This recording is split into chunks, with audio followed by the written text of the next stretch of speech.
Hello everyone, कैसे हैं आप सब लोग। आई होप आप सब लोग बहुत अच्छे होंगे। तो आइए आज फिर से लेकर आया हूँ एक नया वीडियो जिसमें कक्षा 12th जो कि आर्ट्स स्ट्रीम है और जिनका भी हिस्ट्री विषय होगा उन सभी विद्यार्थियों के लिए बहुत ही इम्पोर्टेंट वीडियो है, क्योंकि 2025 इंटरमीडिएट एग्ज़ाम में ये हिस्ट्री वाले पेपर में क्वेश्चन ज़रूर पूछेगा। एक झलक देख लीजिए क्वेश्चन को। तो आप सब लोग देर न करें, अंत तक जरूर वीडियो को देखें, कहीं नहीं जाइए।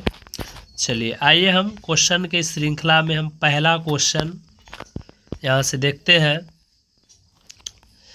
चलिए पहला क्वेश्चन है कि क्षेमेंद्र का रचना कौन सी है। तो क्षेमेंद्र का रचना है बृहत कथा मंजरी। ठीक है। उसके बाद अगला क्वेश्चन है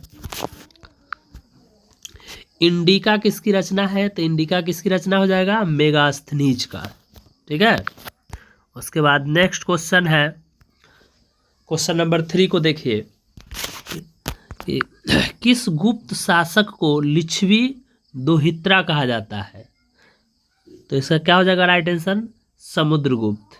समुद्रगुप्त ने ही लिच्छवी राजकुमारी से शादी यानी विवाह किया था। ठीक है, इसलिए इसको दोहित्रा कहा गया, लिच्छवी का दोहित्रा। अगला क्वेश्चन है गुप्त काल में हस्ती सेना का प्रधान को क्या कहते थे। तो इसका राइट आंसर हो जाएगा ऑप्शन नंबर सी हो जाएगा, महापिल्लुपति। क्या कहा गया, महापिल्लुपति। अगला क्वेश्चन है कि निम्न में से महिला संत कौन थी। तो ऑप्शन देख लीजिए।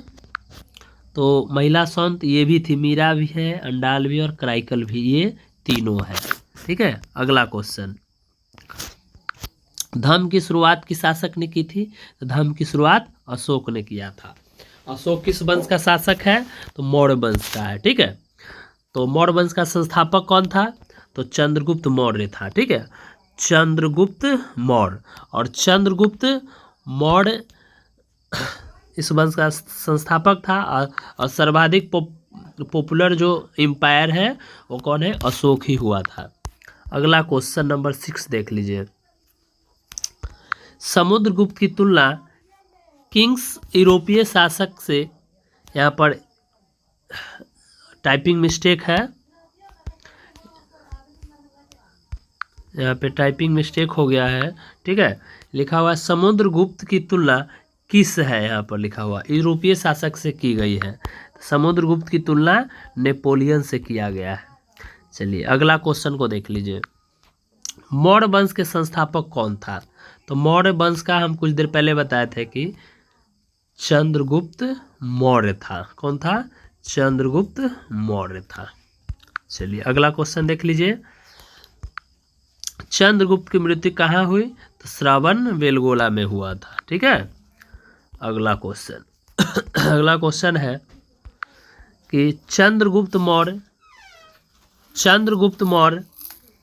किस धर्म को मानने वाला था। तो चंद्रगुप्त मौर्य जो है जैन धर्म को मानने वाला था। अगला क्वेश्चन देख लीजिए, मौर्य वंश का अंतिम राजा कौन था। तो बृहद्रथ था। मौर्य वंश का अंतिम राजा कौन था, बृहद्रथ था। नेक्स्ट देख लीजिए क्वेश्चन नंबर 12, मौर्यकालीन टकसाल का प्रधान कौन था। ठीक है, तो राइट आंसर हो जाएगा पाण्याध्यक्ष हो जाएगा। उसके बाद अगला क्वेश्चन है, मौर्य वंश की राजधानी कहाँ थी। तो मौर्य वंश की राजधानी थी पाटलिपुत्र। कहाँ थी, पाटलिपुत्र। अगला क्वेश्चन, मौर्यकालीन कलिंग राज कहाँ स्थित था। तो उड़ीसा के आसपास था। ठीक है, उड़ीसा ही था, आसपास नहीं कहिए। उसके बाद अगला क्वेश्चन है कि मौर्य प्रशासन में समाहर्ता कौन था। ठीक है, तो राजकीय कर संग्रह के अधिकारी था, उसी को समाहर्ता कहा जाता था। अगला क्वेश्चन है, मौर्य साम्राज्य में ब्राह्मदेय क्या था। तो ब्राह्मदेय था जो भूमि दान करने वाला था, जो भूमि दान था। ठीक है। अगला क्वेश्चन, अशोक का व्यक्तिगत धर्म क्या था? तो अशोक का व्यक्तिगत धर्म था बौद्ध धर्म, क्योंकि अशोक जो है ना कलिंग युद्ध के बाद, कब, कौन से युद्ध? कलिंग युद्ध। कलिंग युद्ध के बाद जो है वह बौद्ध धर्म ग्रहण कर लिया था, क्योंकि कलिंग युद्ध में जो है ना बहुत सारे रक्तपात हुआ था, बहुत लोगों का जो है कत्ल हुआ, बहुत जितने भी पुरुष लोग हैं उस सब को कत्ल कर दिया गया था। लास्ट में महिला लोग भी जो है अपना युद्ध में आई, लेकिन इस हृदय विदारक स्थिति को देख करके अशोक का हृदय परिवर्तन हो गया, तब से वह बौद्ध धर्म को ग्रहण कर लिया था। उसके बाद अगला क्वेश्चन है, क्वेश्चन नंबर 18 को देखिए कि अशोक ने महेंद्र और संघमित्रा, महेंद्र था उसका पुत्र और संघमित्रा थी उसकी पुत्री, को धर्म प्रचार के लिए किस देश भेजा गया था? तो श्रीलंका भेजा गया था, यानी कि सिंहल द्वीप, यही सिंहल द्वीप को ही श्रीलंका कहा गया, जो अभी का जो नाम है श्रीलंका। अगला क्वेश्चन, क्वेश्चन नंबर 19, अशोक किस वंश का शासक था? तो मौर्य वंश का। मौर्य वंश का स्थापना कौन किया था? तो चंद्रगुप्त मौर्य।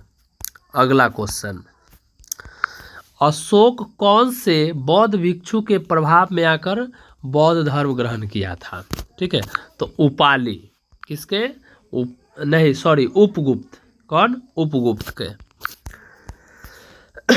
अगला क्वेश्चन है क्वेश्चन नंबर 21, राजगृह के नगर वधु का नाम था सालवती। क्या नाम था? सालवती। अगला क्वेश्चन देख लीजिए, क्वेश्चन नंबर 22, किसने लिखा वास्तविक सुकर्म वह है जिससे प्रजा सुखी तथा प्रसन्न है? तो कौटिल्य हो जाएगा। चलिए अगला देख लीजिए, चंद्रगुप्त मौर्य के काल में कलिंग की राजधानी थी, कहाँ थी? तोसाली थी, तोसाली थी। अगला क्वेश्चन, आर्यभट्ट कहाँ के वासी था? तो पटना का, यही पाटलिपुत्र की बात हो रही है। अगला क्वेश्चन देख लीजिए, द्वितीय नगरीकरण के नगरों को क्या कहा जाता है? तो लौह युगीन नगर कहा जाता है। चलिए नेक्स्ट क्वेश्चन देख लीजिए, क्वेश्चन नंबर 26 है कि भारत की प्राचीनतम ज्ञात अभिलेख कौन सी है? तो बोगज गोई का अभिलेख है। कौन सा है दोस्तों? ये VVI क्वेश्चन है, बोगज गोई का अभिलेख, ये क्वेश्चन हमेशा पूछता है।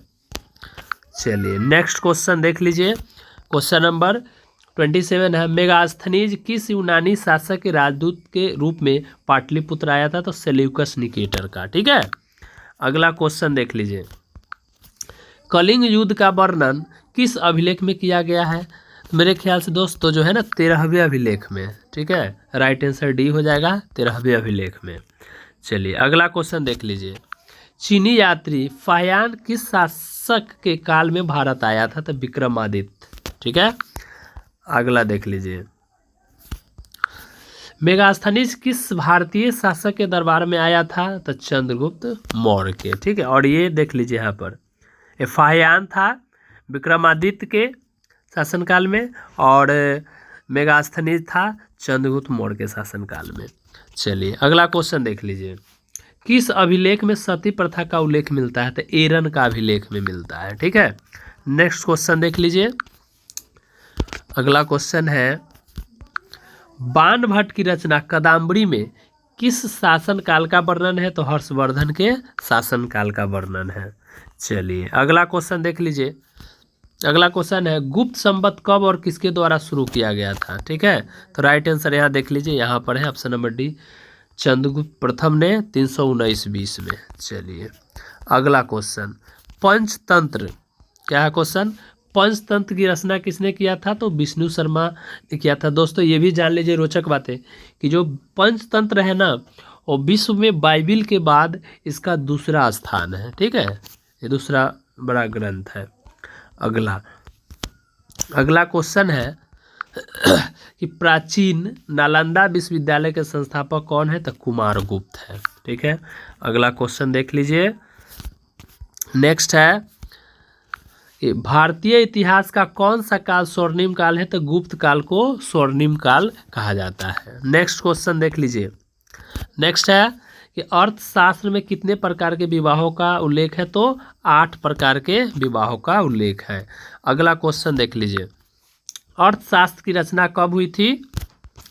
तो 3री शताब्दी ईसा पूर्व में। राइट आंसर हो जाएगा ऑप्शन नंबर डी हो जाएगा।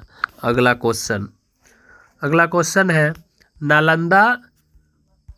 नालंदा विश्वविद्यालय के छात्र थे? तो हुएनसांग। अगला क्वेश्चन देख लीजिए। क्वेश्चन नंबर है 40। किस गुप्त शासक को उसके सिक्कों पर बीना बजाते हुए दिखाया गया? तो समुद्रगुप्त को। चलिए नेक्स्ट क्वेश्चन देख लीजिए। इस सेशन का लास्ट क्वेश्चन ही है।